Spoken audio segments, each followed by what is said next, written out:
of you know your professor has a checkered past. I've been a very bad man. And the reason you can't read about me in the National Enquirer is simply this. Because I've told you what a bad man I've been. I don't pretend to be a family man. I don't pretend to be good as gold. I don't pretend to be a saint. I am anything but.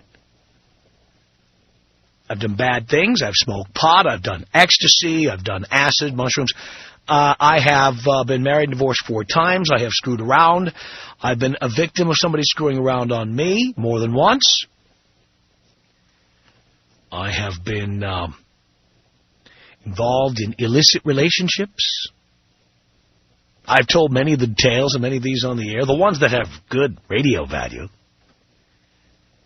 Been arrested, spent a night in jail, accused of assault, never convicted. It's on the record. Accused of threatening to kill an ex-wife. I didn't threaten to kill anybody. But nonetheless, it's out there. I've talked about that. I've told you everything. And if I haven't told you something, just because I haven't thought of it yet. I mean, you know, when you're doing this kind of job, better to be colorful. Better to have stories to tell. Why would you try to hide anything? Well, I guess if you did one of those conservative talk shows, you know, where you're on the air saying how great George Bush is and the Fox News Channel and all that, I guess you'd want to pretend to be perfect. But as we see, so many of them have fallen, like Rush Limbaugh with his drug habit. I am addicted to prescription pain medication. And, you know, so many of the other phonies out there, Bill O'Reilly, who couldn't tell a falafel from a loofah, and the list goes on. So I guess if you were doing one of those conservative shows, I guess you might want to pretend to be a family man, upstanding person. You might want to say you've never done drugs, or we should put people who use drugs in prison forever, and things like that. Till we find out what you're doing in your spare time, what interns you're calling up as you're lying on your sofa.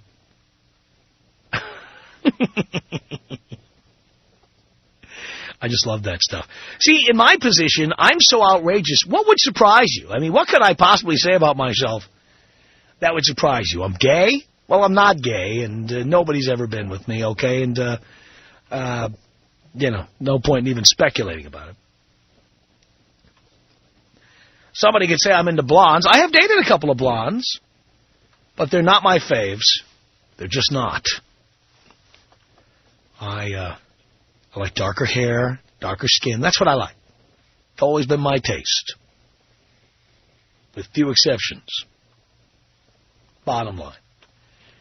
I don't know what I could say that would surprise you, and frankly, I've done trying, okay? I've pretty much told you everything, and every once in a while I revisit an issue. I revisit something I've told you because I've run out of new dirt on myself to reveal. In fact, the great thing is you become, I never want to say invincible. I don't know if you're ever invincible. But really you get to the point where nothing you say can shock anybody anymore. You can't call me a shock jock. What could I possibly say that would shock you? I mean, we're at the point now where you know pretty much anything interesting about me. You know what kind of person I am. I've made a million mistakes. Everything I pontificate about on the air is a result of doing it wrong the first time, sometimes the first 10 times. Well, I learned the hard way. I put my hand over the open flame many times before I finally figured out my epidermis would get scorched. So when I tell you what I'm about to tell you, none of this is going to surprise you. In fact, it kind of ties in with stuff I've already told you. But it's the kind of thing that I'll bet some of you have experienced. Maybe some of you haven't had as much experience at it as I have. But I have been a very bad boy. As I've told you, I have been in relationships and been with other people. And I have also been with people who were with other people. And I have also been a victim of people who have been with other people while they were with me. I'm all over the place.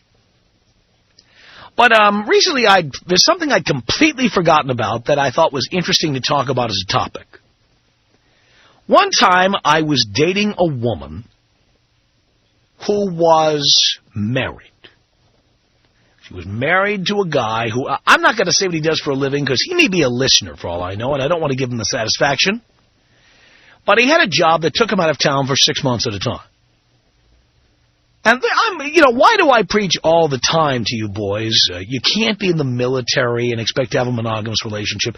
You can't have long-distance relationships where you don't see people for 6 months at a time and have a monogamous relationship. You can't. I mean, one of you might be monogamous or the other, but the odds of both of you being monogamous are slim. Don't be surprised at what happens. You shouldn't be surprised. And so here was somebody who was very resentful that her husband was never around.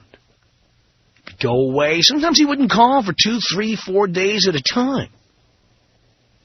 And she had to just twiddle her thumbs or rent movies at Blockbuster.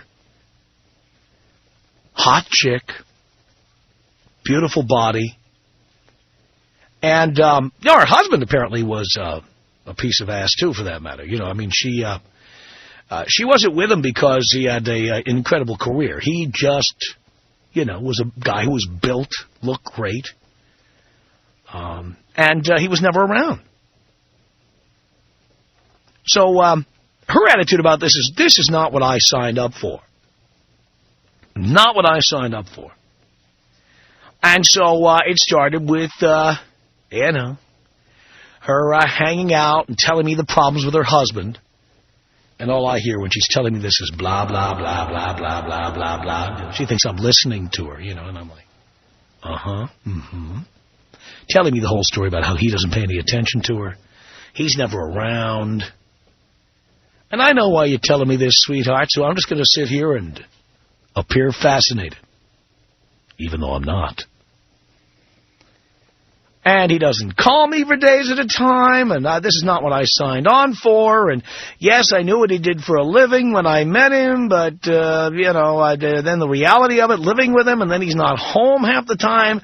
I don't see him, and, I'm 28 years old, and I don't know why I'm doing this, and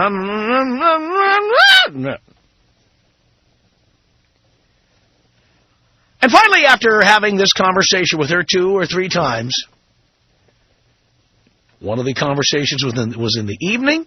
We went out and had a few drinks, and pretty soon her shirt was wide open, and then we went on from there. And it got to the point where we were getting together fairly frequently to have a little romp. And to hear her tell it, she was pretty much at her wit's end with this guy. It was pretty much over. But when people say that, they don't necessarily mean it. Either because it's too complicated to get out, you don't want to hurt the other person, you're afraid the other person will beat the crap out of you, or whatever. So many times people say they're pretty much done. Pretty much done doesn't mean done. Pretty much done means you don't like the way things are, and you're going to start rebelling, but you're not going to take any action to actually get out of there. So you don't. You just kind of keep living at the same address and keep having romps. Now, this gets down to what I wanted to talk to you about. One day, I was out of town. I forget where I was, but I was out of town, and I checked in for messages. And when I checked in for messages, I got the following very threatening sounding message. Hey, Tom, this is Dave. You know, so-and-so's husband. Somehow Dave hit the redial button on the phone, or Dave had checked the phone bill, or Dave had hacked into her email, or something. I've got this call from this guy who sounds like he's ready to show up at my home. And now I don't know what to do. What do? Call her? If I call her, I may get him. If I call her, he may see my number on her caller ID. And what do you do now? What do you do?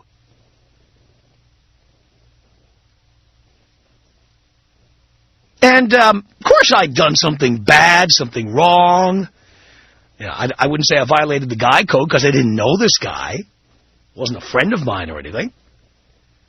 But suddenly, you know, it's just creepy.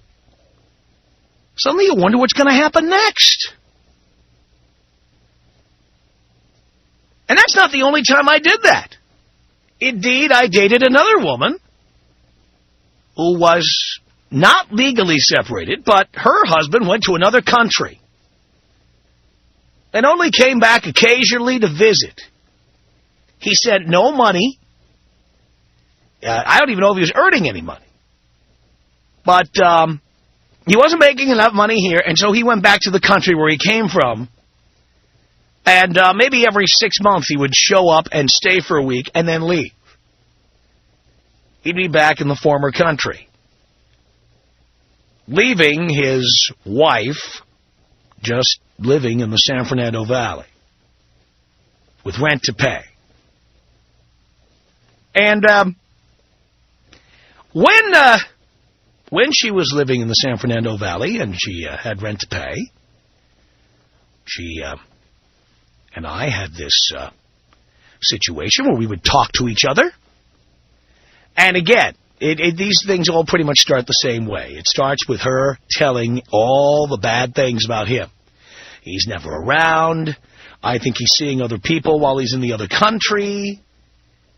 He's this to me, he's that to me. I'm broke, I'm here by myself, I don't know what I'm going to do. Starts with that. Then ultimately one night there's a few apple martinis, there's backseat of a car, and suddenly you find yourself in the middle of something that you had no idea you were going to be in. And that was going on for a few months. The guy's not here. He's still not here. He doesn't even have an ETA for his return. He's just gone.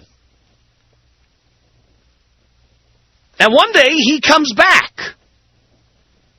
And now he comes back after several months of me plowing her back 40. He comes back, and like nothing ever happened, he comes back and just slides right into bed next to her, and the two of them are like sleeping in the same bed, like things have never changed. She told me he was there, and so I'm like, well, I'm not going to call over there. Now I feel funny about this whole thing. I thought he was gone, like, for good. And she's like, don't worry about it. Our relationship is over. Don't even think about it. In fact, if you want, I'm sure he's completely cool with this. You just call my apartment, and if he answers, just tell him it's you and you want to talk to me. It's fine. Really? Yes, don't worry about it. It's fine. Okay. So one day I call, and this guy who barely speaks English picks up the phone. And I ask for this person, who, again, I will not name. And suddenly at the other end of the phone, I'm like, I'm hearing, who is this? Oh, it's her friend Tom. She's expecting my call. Tom, what's your last name? So I tell him. He says, what's your number? I give him my number. He's like, oh, yeah, I'll tell her you called. What happened later that night? I don't know if he had spy software on her computer or he knew her password. Somehow he had entered her email account and found dozens and dozens and dozens of emails that she sent to me. And he printed out all of the emails. And when she came home that evening from work or wherever she was, she walked into the apartment and her emails to me were thumbtacked to every wall in the house. He literally tacked up every single email she'd ever written to me. And then I started getting these desperate phone calls. He's really upset. I don't know what to do. What am I going to do? What am I going to do?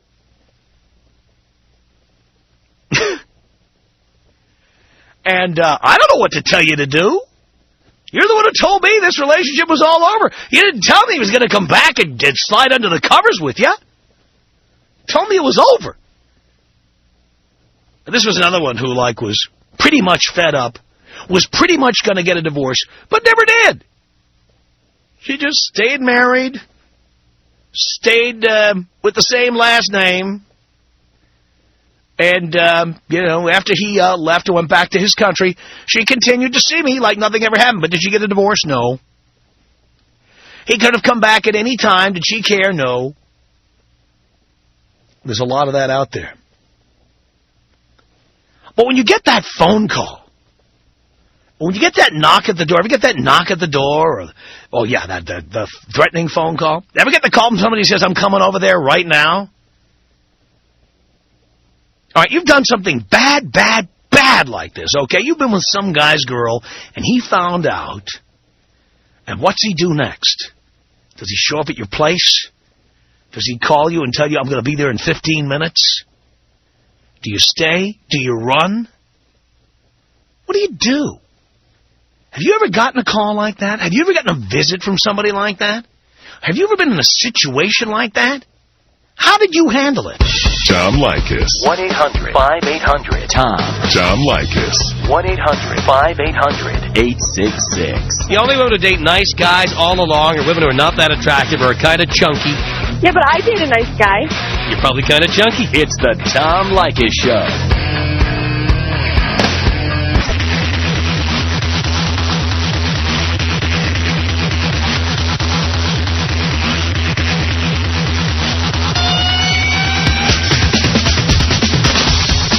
Tom Leykis Show at 1-800-5800-TOM. Justin on the Tom Leykis Show. Hello.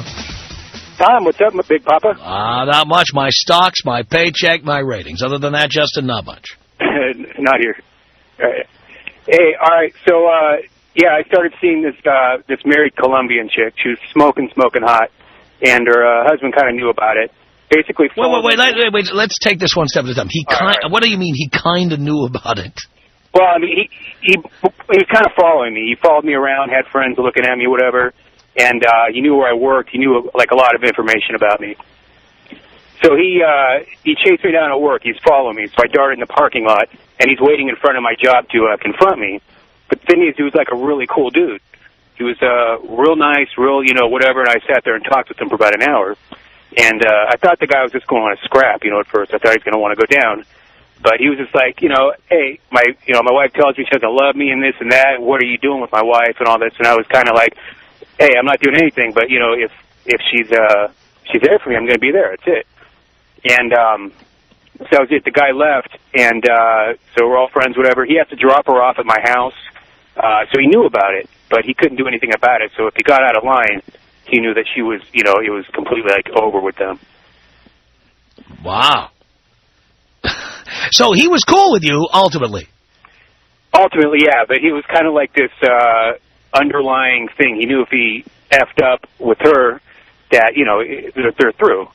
So, but, it got really weird where, all of us would hang out. He started calling us the family. It got really strange, but it was I'd go over, I'd nail her. We'd go to her house, and he'd give me a beer, and, he was a salsa dancer, too. And he'd, give me, salsa lessons and all this stuff, so. But he was all right about it. They ended up back together, but, I expected different. Oh, wow. Well, thank you for that story, Justin. Appreciate the call. Oh, yeah. I've visited South America. Directly and indirectly. More than once. 1-800-5800-TOM is our telephone number. John on the Tom Leykis Show. Hello. Hello. Hello, John. Tom. Yeah. How are you? Doing okay. What's going on, bud? Not much. I got a great Latina story. Yes. I'm a white guy from Pasadena area, and I'm working downtown. Start stooping this lady at my work. She's a temp. Apparently she's divorced. Well, apparently she and her machismo get back together, and he found a bunch of emails that I'd been sending her to her Hotmail. What happened then was I got a desperate phone call from her, and about 2 hours later, they both show up at my apartment in Pasadena.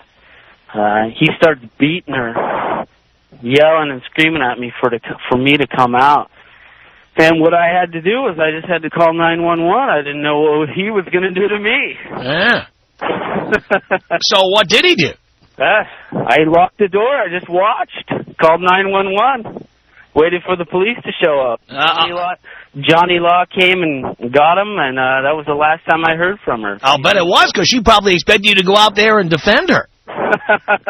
You're laughing, but that's how these things work. Hey. Trust me. I'm not risking my ass. Oh, man. So did she lie to you? She was lying to me the whole time. She told me that she was going through a divorce and that he lived with his mom. Well, how do you know that wasn't true? Well, I'd been to her house. She lived off 4th and Soto. If you know the area, it's the barrio. Yeah, mm-hmm. So, I'd been there. He wasn't there. I'd been there several times, and next thing you know, she shows up to my place in Pasadena. He's knocking on the door, screaming for me. So, I decided to get the hell out of there. Wow. So, on to the next. I'm looking forward to Leykis 101 tomorrow. Can you take me out Kobe style with a JFK Jr.? Here you go, John. This is about us. She's so special to me. Yeah, it beats in my heart. Yeah, the air I breathe. She's so special to me.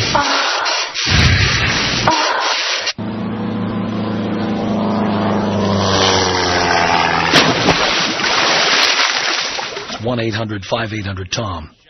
I don't like to be completely out of touch with what's going on in the world right now, but if you know anybody who's flying to New York City on JetBlue Flight 292 out of Burbank, they're on a plane with a landing gear problem that apparently is about to make a crash landing at LAX. So act accordingly. 1-800-5800-TOM. My mom grew up, she went to a Catholic high school, and there was a picture in the yearbook of the girls who were going to go off and become nuns. And I tell you, by modern standards, you would look at that picture and go, yike, yike, yike, yike, yike. The Tom Leykis Show. It's that simple. We'll say outrageous things on stage we could never get away with here. And it's our first appearance in the Inland Empire. The sooner you buy tickets, the better seats you get. Call this number, 714-740-2000. It's 714-740-2000. You can also get tickets at the Riverside Municipal Auditorium box office. Just go out to the box office and buy them if you like. Or you can go to Ticketmaster.com. There's always information about Boys Night Out at our website. It's blowmeuptom.com. It's all there. blowmeuptom.com. 1-800-5800-TOM is our telephone number. Let's continue with your telephone calls here. Let's say hello on these calls. Dana on the Tom Leykis Show. Hello. Hello, Tom. Hello, Dana. How are you? Do you care? I do. Doing great. Okay, awesome. Well, I'm a long-time listener, first-time caller. Yes. And I was just listening to the station, and I was just laughing the whole way because everything you just said, I mean, I basically went through it myself. I mean, I've been the wife that has been cheated on. I've been the wife that has been cheated before and never got caught, but... why would you get married at such a young age? Well, okay, what happened, I stupidly got married at the age of 18, which was way before I ever started listening to you. Why? Really? We were both compatible and whatever. Why did that mean you had to sign a contract? Can you be compatible with someone without signing a legal contract? Well, see, that's where I totally don't even know what happened. Now that I know better, a year later, and the relationship did not even last for a year, okay? That's how bad it was. So anyway, now we're not together anymore, but we learned a lot, and I learned a lot, and I grew a lot, especially listening to your station, because had it not been for you, maybe I would have still been the wife that had been cheated on. Yes. had I not listened to you. But to go back to my story, I basically just forget it. I'm not doing this no more. I'm too young. I'm only 20 years old. I want to start my career and finish my career before I let a man into my life like I did before. But to answer your question, my husband, which was never proven, but I do believe he cheated on me, and the way it was found out was that the girlfriend's boyfriend had called his cell phone, and this boyfriend was a real macho gangster guy that knew where we lived, and he knew everything about him. So my husband comes home from work scared as heck. Okay, he gets all his family ratted up, and his whole family knows, and his whole family is trying to cover him and try to hide him because this guy has threatened to go after him and shoot at the house and I don't know what. So we were just crazy that day. But after that, that's how he dealt with it. Does that make sense? Well, none of this makes sense. I don't know why you got married in the first place. That part doesn't make any sense. No. Now you're still married. I'm sorry? You're still married now. No, I'm not. I'm legally divorced. Oh, you got legally divorced? So you're 20 and you're already divorced? Yes. Wow. No kids. Uh-huh. Good move there, Ace. No kids, at least. We had bought property, but I just figured, you know what, it's too much of a hassle to keep, that string still attached. So I just said, you know what, screw it. You take the house payment, you take whatever payment we have, and let me be. Let me just, start fresh myself. So that's what I did. Because after the 5th month, that's when I just said, you know what, we fight too much. This is stupid. I don't know why I got married. Your mind obviously changes from 18, 19, 20 years old. You want to have fun, and you're not ready for marriage. I don't think anybody's married for marriage around that time. So I agree with you on that. Right, and like you were saying, I was listening to your station, that how you would talk to the girl, and the girl still had her husband on the side. Well, I was that girl.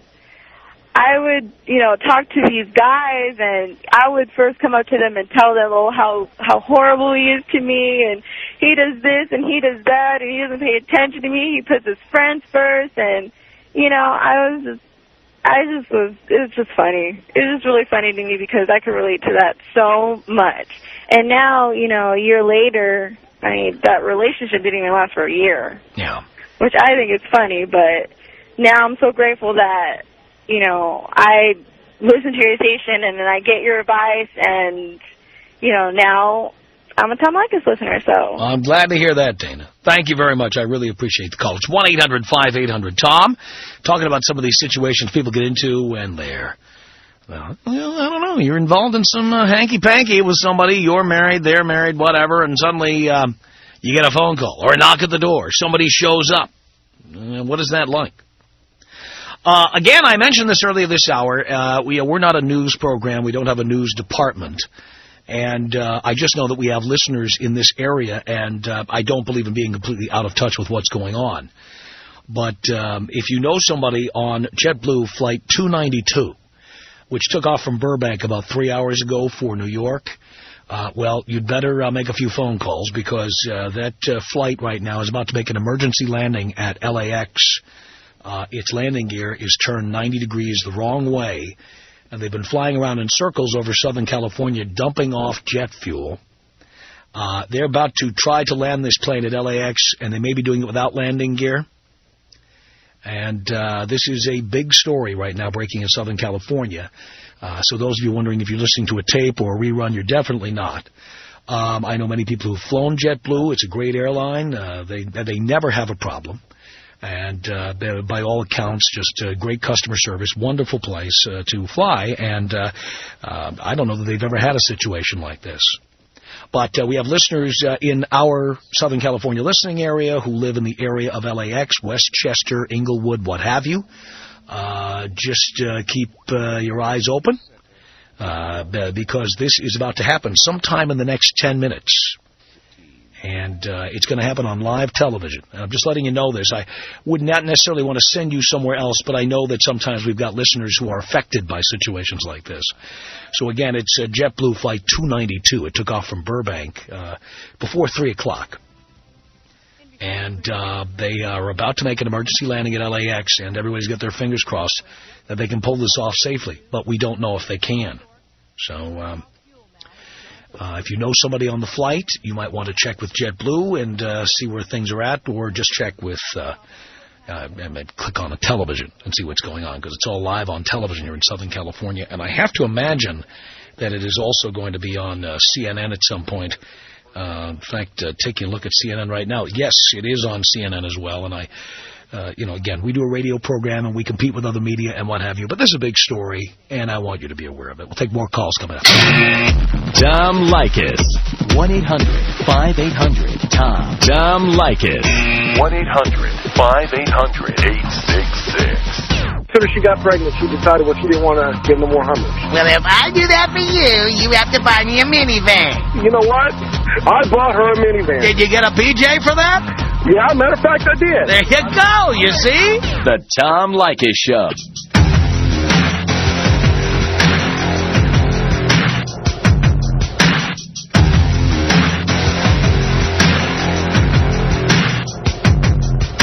The Tom Leykis Show at 1-800-5800-TOM. Thank you for tuning in.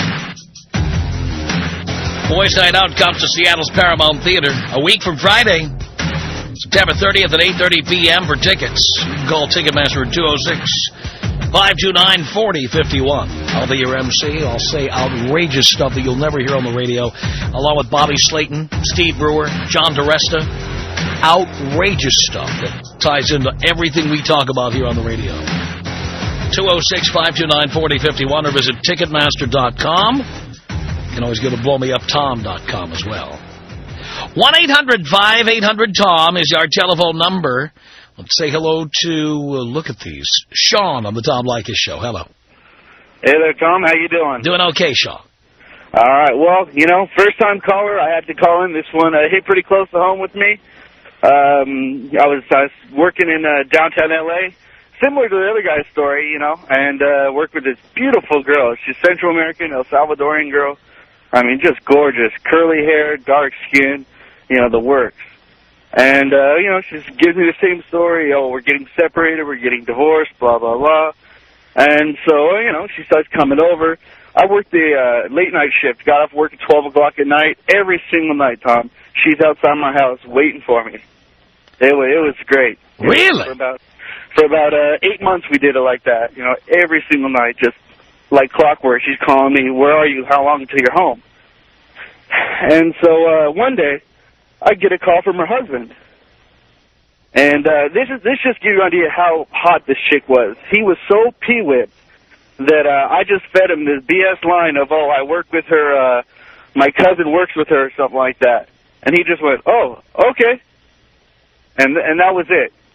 I mean, she just had him wrapped around her little finger, And we just kept on going at it, and then, it looked like he was getting ready to leave her because he was getting suspicious. Mm-hmm. And she just called it off, went back to him because I guess he was, pretty loaded. He was some engineer or something like that. He was getting some big bucks. So I said, okay. I had fun for almost a year, so enjoy, Unbelievable.